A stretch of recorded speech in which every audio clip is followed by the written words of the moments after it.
Welcome back to Family Life with Mama Rita. I hope you've had a restful weekend and you've started the week very well.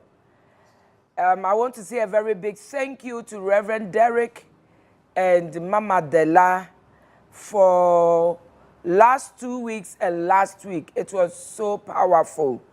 And for them gathering courage to tell us and to share their story with us was something else. After last week, after 2 weeks ago, the number of calls I got, people telling me they were so blessed by Reverend Derek, the twins, Reverend Della and Mama Della. They were so blessed by them and by their story and everything. And I want to say a very, very big thank you. If your questions were not answered, don't worry. I will come back with a team to answer all your questions. Today, for the past weeks, we've been handling infertility and childlessness. Infertility and childlessness. What I want to let you know, that infertility actually started a long time ago. It started from Bible days.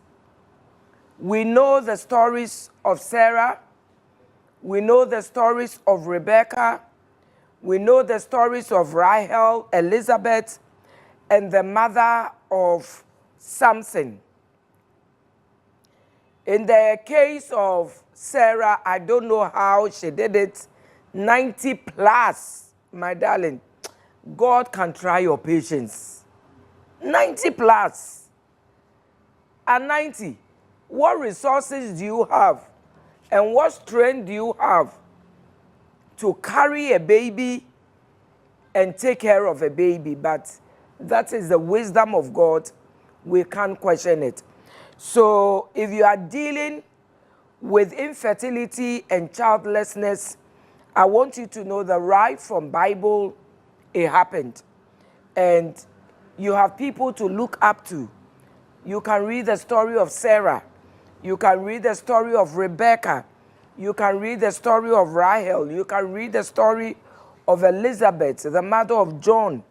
And you can read the story of the mother of Samson. So all I want you to know is that you are not alone.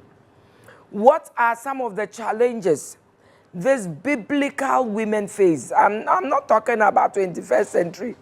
I'm talking about biblical women in the Bible. What are some of the issues they faced? They faced ridicule and hostility from rivals. And we know the story of Hannah. How every year after year, they will go to Shiloh. And anytime they went to Shiloh, in God's house, I want you to listen. Last week we heard the story of Mama Della and some people sending us messages how they were so hurt in church because either the pastor, the pastor's wife, or somebody within the church ridiculed them, will come, rub their hands on their tummy, or say, when are you giving us the child? We are waiting for you. We are praying for you. I want you to know that right from the time of the Bible, it happened. And we know the story of Hannah, where her rival, Peninnah, could mock and laugh at her. And anytime they met in the house of the Lord year after year, until one day, Hannah said, this nonsense must stop. Went before God with her tears when everybody was dining and drinking and making merry and sleeping. She woke up with an anguished heart, went into the house of the Lord, went into the temple, and cried unto God. And the Bible says that exactly a year, God visited Hannah with a prophet. My darling, God will also give you a story. I know you are crying, you are worried. People are calling you names, people are ridiculing you. But this is what's happened to the women of the Bible. The other challenges these women went through was pressure from family members. Pressure. So pressure didn't start from today. Family members were pressurizing them. When are you giving us a son?